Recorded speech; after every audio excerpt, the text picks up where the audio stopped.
Check this out. You see a lot like this in a nice neighborhood, new construction all around it. Looks like a great deal, right? Here's what beginners don't realize. A builder can look at the same lot and immediately say, yeah, we can't use that. Not because the price is too high, but because the land lacks one requirement they need to build. And if you don't know what that is before you make your offer, you're gonna spend a lot of time chasing land that will never sell to a builder. So in this video, I'm gonna show you the exact checklist builders use. So even if you've never made an offer before, you'll know exactly what makes a lot a deal and what makes it dead. What's up, everybody? It's Jamel Gibbs. If you're brand new to land wholesaling, here's the first thing you need to understand. When you look at land, you might see a piece of property. Builders see a house site. They're already thinking, can I put a model here? Can I build the same house I build everywhere else? And can I make the same margin I normally make? If the answer is yes, they'll look at the deal. If the answer is no, they're simply gonna move on. So before you make your first offer on any piece of land, you need to understand the 3 things builders check right away. And once you understand these 3 things, you're not guessing anymore. Oh, and by the way, this video is sponsored by Baselane.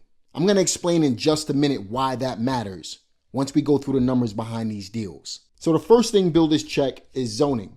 Now, if you're new, zoning is just the city's rules for what can be built on a property. The rules control things like how big a lot can be, how wide a lot needs to be, and how far a house needs to sit back from the street. And this is where a lot of beginners get tripped up, because a lot can look perfectly fine, but the zoning rules don't allow the house the builder wants to build.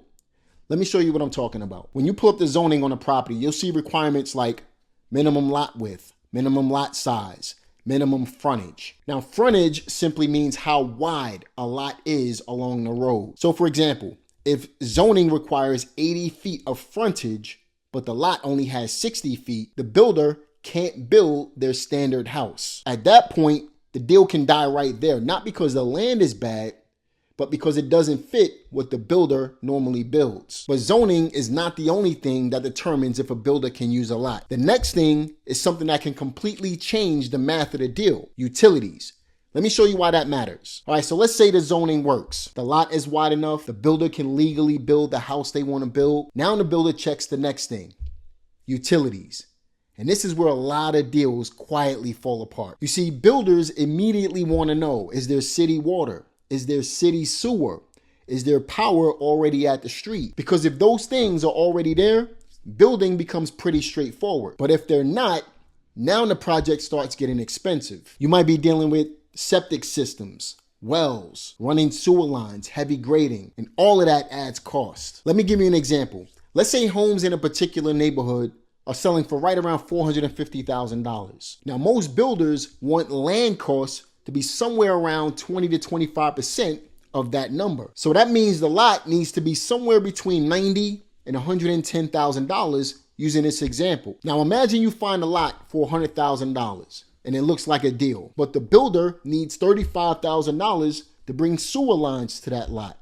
Now that lot costs $135,000. At that point, the deal might not make sense anymore. And when that happens, builders don't usually negotiate. They don't argue. They'll simply move on to the next lot. And this is where beginners start to understand something important. Land is not valuable because it exists. Land is valuable when it works for a builder. If it doesn't work for the builder, it doesn't matter how cheap it is. And this is exactly why understanding your numbers as a real estate investor is really important. Because if you don't understand your numbers, you run into problems. For example, the average real estate investor might be buying properties. They might be collecting rent.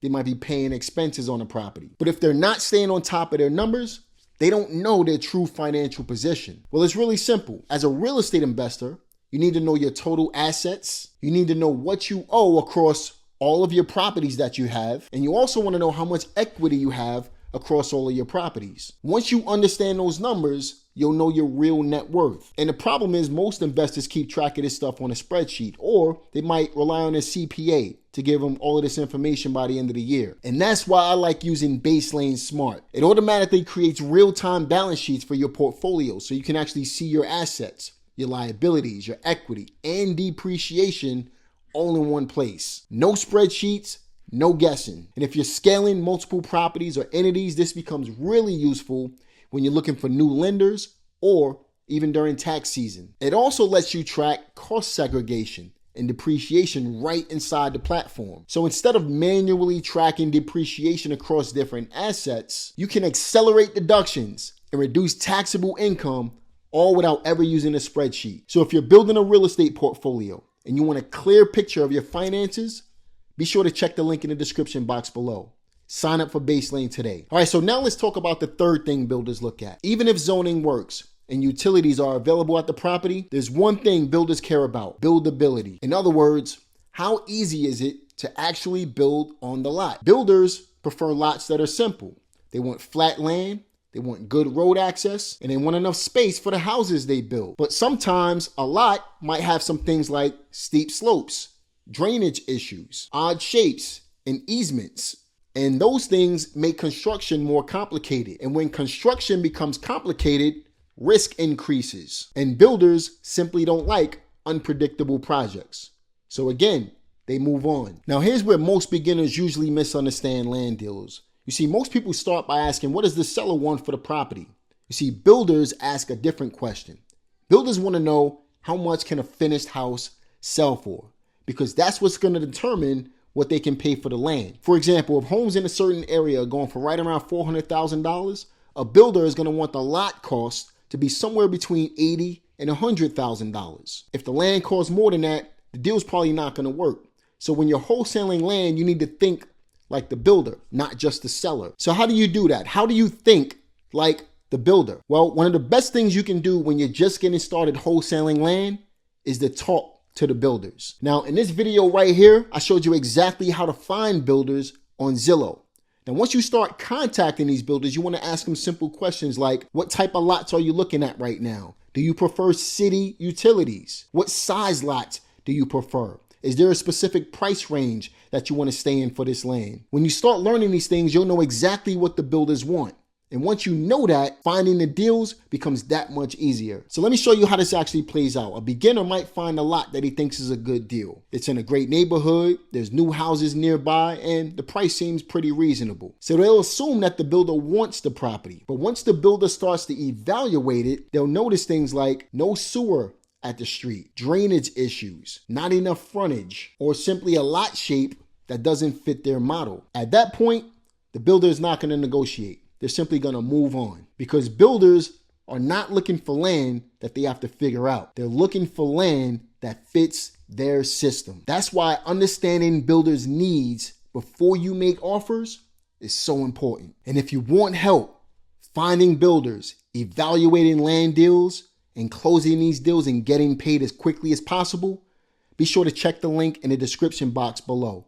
Set up a 15-20 minute call with my team and I, and we'll see if we're a good fit to work together to be able to help you get from where you are to where you want to go. Again, check the link in the description box below. Listen, the truth is, land becomes much easier once you understand how builders think. Instead of chasing random lots, you start focusing on properties that actually works for builders. And that's when deals start coming together. And again, if you want help analyzing these deals step by step, be sure to check the link in the description box below. If you found value in this video, be sure to like it, subscribe to the channel, click the notification bell, and also leave a comment. Let me know what else you want to see, what other parts of real estate investing, whether it's land, whether it's rental properties, wholesaling, whether it's fix and flip, whatever the case may be. Let me know what else you want to see on this channel. I'll be sure to put that together for you. Hope you found value in this video, and I'll see you guys on the next one. Take care.